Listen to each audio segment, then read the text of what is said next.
Because Sean, your core philosophy is that pressure doesn't create behavior, it reveals it. And before we get into the framework, give me the short version of your story. What put you on this path? I know from our conversation, you mentioned your wife Dominique had a conversation with you and it changed everything.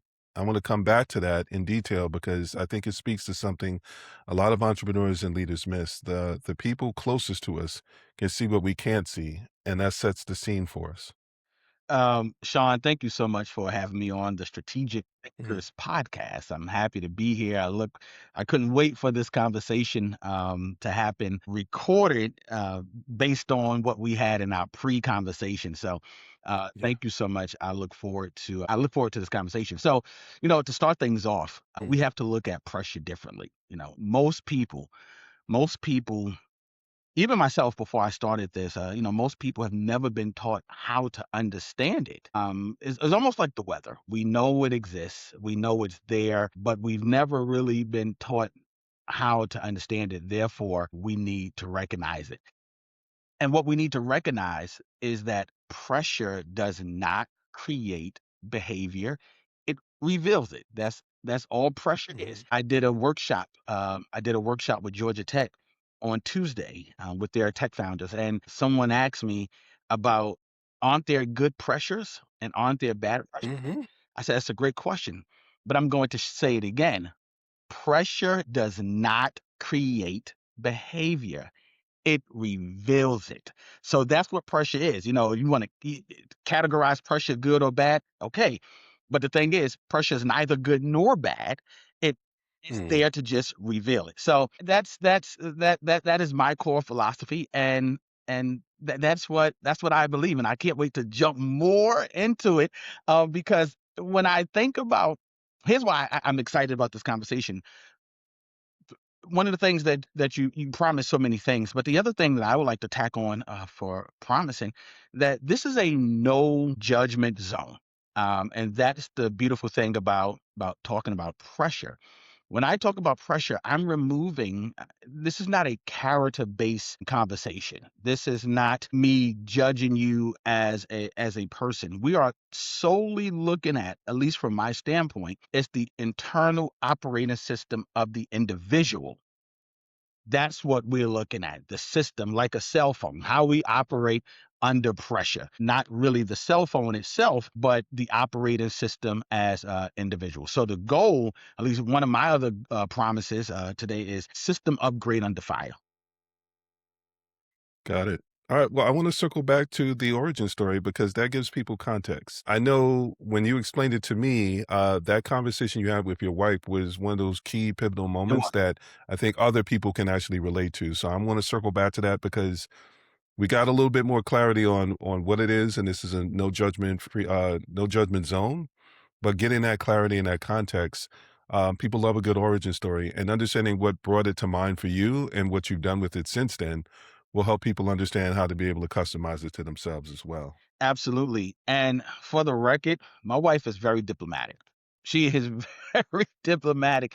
She will beat around the mulberry bush, and me, I am not that way. I'm Hmm. direct. I'm going straight down the middle.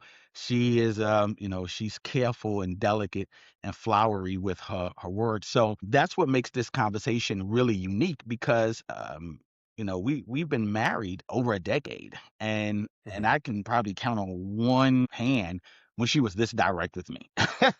so so when she had this conversation, I looked at her, I was like, who is this woman? But it was a conversation that I needed, overlooking the Pacific Ocean. She said to me, she named things that I was good at. She named things I Hmm. wasn't that good at. She named things that I thought I was good at and wanted to be good at that I wasn't good at.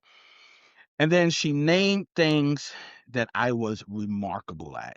And when Okay. she did that, she said, "You inspire me." And when Hmm. she said that, I was like, wow. This is a woman who I lay next to, a woman who sees my vulnerabilities, who doesn't get to see the polished LinkedIn version, the backspace version before I hit Hmm. she gets to see it all. So when she ran down and said, "Hey, you're not living up to your potential." And that was very unique because that's usually my stance. I'm usually I've said things to her. That's when I go out and speak. I spoke about or I speak about potential, and for her to say it to me, it was quite interesting because that realization didn't come easy to me. It Mm, really did because she said things to me that I needed to hear that I did not want to hear at all. And she didn't shame me. She didn't. It was her way of encouraging me to change directions and focus on what I was put on earth to do. And then that conversation led me down to taking a closer look at me, taking a closer look at my experience, just taking a closer look at what I do. And what I do, meaning what I want to do and what I've been put here to do, but two different things. Because mhm, what I've been put here to do comes easily. It comes naturally. And that's what she said. She said, Kayshawn, when you speak, you keep me at the edge of at the edge of the seat. She said, I love when you tell stories. And she said, I'm not just saying that, to stroke your ego. Because if you had a bad story or a bad joke, I'm gonna tell you. But she said, no, I love to hear when you express certain things. And that mm. really, Sean, really had me just to reflect on what direction I need to go in life. And not just reflect, she told me, she said, "Hey, Sean, you need to change directions." She said, right now, she said, because the direction you're going in is not going to work. And that's not a good feeling that's not, you don't feel good. You don't want to hear that coming from your spouse. You want your spouse to be your cheerleader. But sometimes cheering looks different depending on the situation, but it doesn't mean it's not cheering. So it Right. wasn't a round of applause. It was, in order for me to continue giving you a round of applause, you have to pivot because if you don't, you're going to waste your potential. Right in the ship, yeah. Making sure that you're both on the same path, going in the right direction. And that's the beauty of a partner. That's one of the reasons why I wanted you to walk through the story because you said no judgment zone, but that's a classic example of it being a no judgment zone. When you have people in your life that can speak to you honestly and have that real conversation, it's what allows you to be able to see things from a standpoint that you may not be able to see it. We get caught up in our routines. We get caught up in the day to day.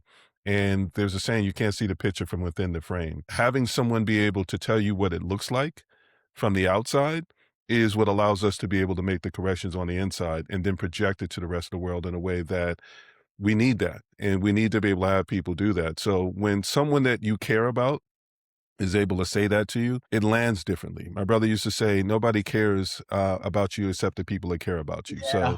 So, getting that kind of perception and getting that from someone else, it lets you know what everybody else is looking at. And I imagine in that situation, we're talking about pressure, that raises up the pressure. It It makes you go, okay, yeah. you know what? I need to make sure that the woman in my life is always looking at me the way that I want her to be looking at me. So, I'm not only didn't my grandmother used to say, "Did you hear what I said?" And I would say, "Yes." And she said, "But were you listening?" So you not only heard her, you were listening, and you've taken steps to be able to make sure that you're not only correcting it within yourself, but you're helping other people correct it in their lives as well. So that was one of the reasons why I want to go back to the story because it's something that it'll hit home for a lot of people, understanding the origins of it, and then understanding how you got to this point, and then everything that you've done with it. Because now they can kind of stick their chest out and be proud of you the same way I was when I heard the story. Yeah, man, and she is, and you're right. It wasn't an easy situation. It's difficult when the people next to you not only see the cracks within your system, but Mm, also share the cracks. They expose the cracks to you because, it's difficult looking in the mirror. Looking in the mirror is difficult. But here's the deal: if you're getting ready to go to an event and you dressed up, and you see a stain on your shirt, do you yell at the mirror for revealing the stain? You don't. The mirror there is mhm. just a revealer. So my wife, at that point, she revealed the cracks that I neglected to see or didn't want to see.